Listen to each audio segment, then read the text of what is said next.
आदरणीय पत्रकार बंधु, सबसे पहले तो आप सबसे इस बात के लिए क्षमा चाहता हूँ कि थोड़ा सा विलम्ब हुआ। अति उत्साह में हमारे कार्यकर्ता बैठक में समय ले लिए,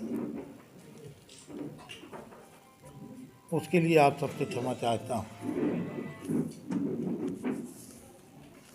आज की ये प्रेस वार्ता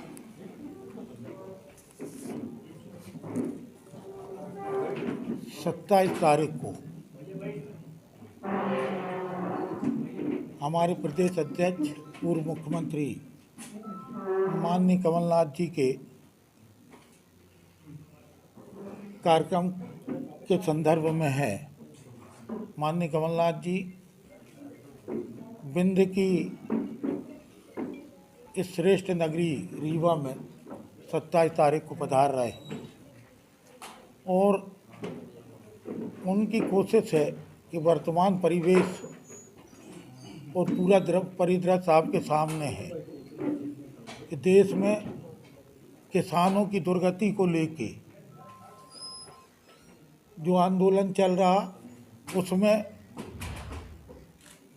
सरकार की निष्ठुरता, संवेदन शून्यता बहुत स्पष्ट रूप से परिलक्षित हो रही है।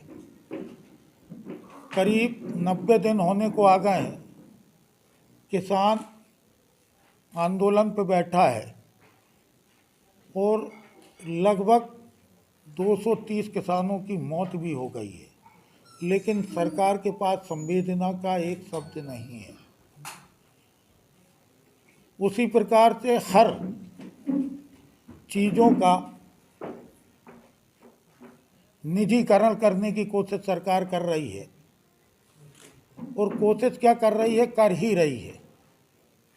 वो तमाम चीज़ों का जिसका श्रीमती इंदिरा गांधी जी ने बैंक जैसी महत्वपूर्ण चीज़ों का राष्ट्रीयकरण किया था कि बड़े बड़े उद्योगपति आम जनमानस का पैसा जमा करवा के अपने आप को दिवालिया घोषित कर देते थे और जनता का पैसा डूब जाता था।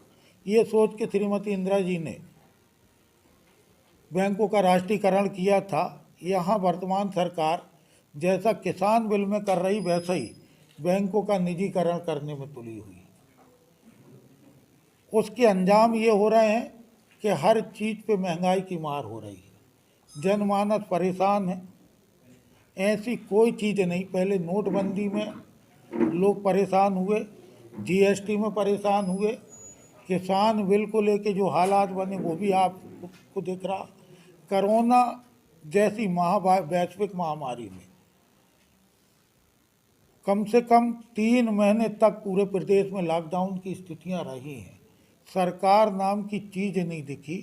लोग जो निचला तबका है, मध्यम वर्गीय तबका है, वो अपने रोजी रोजगार से वंचित रहा है, लेकिन सरकार ने कहीं अपना दायित्व नहीं निभाया। बजाय उनके जख्मों में मलहम लगाने के, ये सरकार उनके जख्मों में महंगाई का नमक छिड़क रही है। कहीं से किसी प्रकार की सरकार की राहत नहीं है। यदि हम डीजल पेट्रोल की बात करें तो मध्य प्रदेश सरकार अपना वेट कम कर ले, वेट टैक्स 34% यदि मंशा अच्छी हो सरकार की, तो सोचिए आधे में हमको पेट्रोल डीजल की आपूर्ति हो जाएगी। लेकिन ये सरकार सिर्फ और सिर्फ कोरी बातें करती है और अपनी नाकामी से ध्यान हटाने के लिए आम जनमानस का सिर्फ धर्मांधता की बात करना चाहती है। जो सरकारों के दायित्व होते हैं वो विफलता के बाद सिर्फ और सिर्फ दूसरी तरफ लोगों का ध्यान ले जाना चाहती है। इन तमाम बातों को लेके प्रदेश कांग्रेस कमेटी के हमारे माननीय अध्यक्ष आदरणीय कमलनाथ जी 27 तारीख को रीवा पधार रहे हैं और एक बृहद संभागीय सम्मेलन रीवा में है, एनसीसी ग्राउंड में संभागीय सम्मेलन है। तो निश्चित रूप से सीधी, सिंगरौली, सतना, तमाम जगह के कांग्रेस के कार्यकर्ता इसमें शिरकत करेंगे। आने वाले समय पे नगरीय निकाय चुनाव भी हैं, कांग्रेस की अपनी नगरीय निकाय चुनाव को लेकर तैयारियां भी। और आम जनमानस के बीच में जब आक्रोश है तो हम उस आक्रोश को और कैसे प्रचारित करें, और जो लोग अभी भी धर्मांधता में बह रहे उनको उनके हितों के साथ कितना कुठाराघात हो रहा है और कैसे बताएं, इन तमाम बातों को लेकर ये हमारा कार्यकर्ता सम्मेलन है। और 27 तारीख को 11:15 बजे माननीय कमलनाथ जी रीवा आ जाएंगे और एक बृहद कार्यकर्ता सम्मेलन एनसीसी ग्राउंड में होगा। मैं और उसके पहले व्यापारियों से मिलेंगे, उसके बाद कार्यक्रम स्थल पे जाएंगे। उसी दिन चूँकि संत रविदास जयंती भी है,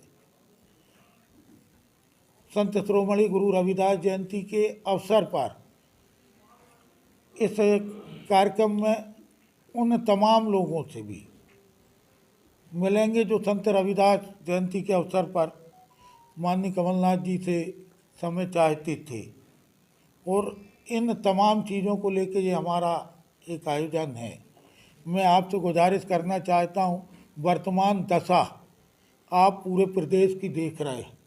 आप वास्तव में एक आईना हैं, आईना दिखाने वाले हैं, चौथे स्तंभ। आप देश की दुर्गति देख रहे हैं, इसलिए आपसे अपेक्षा करते हैं कि हमारे इस कार्यक्रम में आप सहयोग करें। आप अपेक्षित सहयोग करेंगे तो निश्चित रूप से एक नया वातावरण जो जनता के 15 महीने की हमारी सरकार में आपको ये चीज़ बहुत अच्छे से मालूम है कि हम एक बजट बस ले के आए। दूसरा हमारा बजट सेशन था 16 मार्च से, और 16 मार्च के पहले इनने सरकार को चलने नहीं दिया। इनने उस समय जब हम कोरोना के खौफ की बात कर रहे थे, इनने कोरोना को कहा डरोना, और फिर उसकी दुर्गति पूरे प्रदेश ने देखी है। तो इनने काम करने का अवसर कितना दिया। जो सरकार विश्वास से चुन के आई थी उस सरकार को इनने चलने नहीं दिया, धन बल से और छल बल से। कांग्रेस विधायक नीलय डागा के प्रतिष्ठानों में छापा पड़ा है और कैश भी बरामद हुआ है, कर्मचारी को भी पकड़ा है, तो इसको क्या पॉलिटिकल एंगल से देखते हैं कि ये राजनीतिक द्वेष के कारण? स्वाभाविक है राजनीतिक द्वेष, क्योंकि ये बात बहुत स्पष्ट है। जैसा पश्चिम बंगाल में चल रहा, ममता बनर्जी की बहू, उनके भतीजे, एक तरफ तो पुलिस यहाँ कार्रवाई करती है, दूसरी तरफ जहाँ कोकीन में कोई पकड़ा जाता है और नाम से स्पष्ट होते तो उनके ऊपर कोई हर आदमी खामोश हो जाता। ज़्यादा बात ना करें, अमित शाह जी के बेटे का मामला देख लें तो कितनी संपत्ति उनने बनाई, कितने समय पे बनाई। ऐसे सैकड़ों उदाहरण हैं, और आपको कहीं और नहीं, आपके रीवा में उदाहरण मिल जाएंगे ऐसे, कहीं और जाने की ज़रूरत नहीं है। तो कहाँ कैसी मंशा है, कार्रवाई द्वेषपूर्ण होती है नहीं होती, ये आप बेहतर तरीके से जानते हैं। भैया रीवा आप फोकस कर रहे, क्या वजह? इस सम्मेलन के माध्यम से आप नहीं, रीवा ही संभाग को पकड़ रहे नहीं, इसके पहले नहीं, इसके पहले नहीं। रीवा में स्वाभाविक है, हम ये कहने में कहीं नहीं हिचकेंगे कि हमको अपेक्षित रिजल्ट रीवा से नहीं मिले थे। यदि हमको बिंद से अपेक्षित रिजल्ट मिले होते तो संभवतः हमारी सरकार की वो स्थिति नहीं होती, पहली चीज़। दूसरा, ये सम्मेलन, कार्यकर्ता सम्मेलन रीवा से शुरू नहीं हो रहा। 21 तारीख को इंदौर में पहला कार्यकर्ता सम्मेलन इंदौर संभाग का हो चुका है। हर संभागीय स्तर पे ये हमारी तैयारी है। रीवा की खोई हुई जमीन और विंध्य जो परिस्थितियां हैं अभी देख रहे हैं आप, तो इस चीज को एक्सेप्ट भी कर रहे हैं कि रिजल्ट अच्छे नहीं मिला। ये इस बार के निकाय चुनाव, क्योंकि आप प्रभारी मंत्री रह चुके हैं तो आप यहाँ की परिस्थितियों से अच्छे से परिचित होंगे, क्या फिर से निकाय चुनाव में बाहर से जो सक्रिय नहीं है इस तरह का ही पैरामीटर रहेगा जैसा विधानसभा में हुआ, या फिर इस बार जमीनी कार्यकर्ता को आप फोकस करके टिकट देने जाएंगे? देखिए, बहुत स्पष्ट है,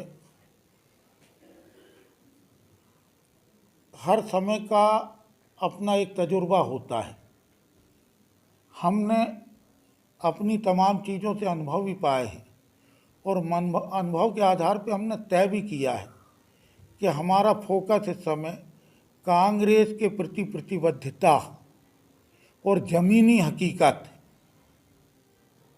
सबसे बड़ा कारण रहेगी प्रत्याशी चयन में, कि ज़मीनी हकीकत में हमारा वो साथी कितना ज़मीन पे है और उसकी कांग्रेस के प्रति निष्ठा कितनी मजबूत है। ये हमारे मापदंड हैं और इस पे हम काम करेंगे। जहाँ तक आप बिंद की बात करें तो जितना बिंद को महत्व मिलना चाहिए था उतना इस सरकार में मिला कहाँ है। ये तो अध्यक्ष रूप से सीधी सिंगरौली सतना तमाम जगह की कांग्रेस के कार्यकर्ता इसमें शिरकत करेंगे। आने वाले समय पे नगरीय निकाय चुनाव भी हैं, कांग्रेस की अपनी नगरीय निकाय चुनाव को लेकर तैयारियां भी, और आम जनमानस के बीच में जब आक्रोश है तो हम उस आक्रोश को और कैसे प्रचारित करें और जो लोग अभी भी धर्मांधता में बह रहे उनको उनके हितों के साथ कितना कुठाराघात हो रहा है और कैसे बताएं। इन तमाम बातों को लेकर ये हमारा कार्यकर्ता सम्मेलन है और 27 तारीख को 11:15 बजे माननीय कमलनाथ जी रीवा आ जाएंगे और एक बृहद कार्यकर्ता सम्मेलन एनसीसी ग्राउंड में होगा। मैं और उसके पहले व्यापारियों से मिलेंगे, उसके बाद कार्यक्रम स्थल पर जाएंगे। उसी दिन चूँकि संत रविदास जयंती भी है, संत शिरोमणि गुरु रविदास जयंती के अवसर पर इस कार्यक्रम में उन तमाम लोगों से भी मिलेंगे जो संत रविदास जयंती के अवसर पर माननीय कमलनाथ जी से समय चाहते थे। और इन तमाम चीज़ों को लेकर ये हमारा एक आयोजन है। मैं आपसे गुजारिश करना चाहता हूँ, वर्तमान दशा आप पूरे प्रदेश की देख रहे हैं। आप वास्तव में एक आईना है, आईना दिखाने वाले हैं चौथे स्तंभ। आप देश की दुर्गति देख रहे हैं, इसलिए आपसे अपेक्षा करते हैं कि हमारे इस कार्यक्रम में आप सहयोग करें। आप अपेक्षित सहयोग करेंगे तो निश्चित रूप से एक नया वातावरण जो जनता के हित का वातावरण होगा वो बनेगा।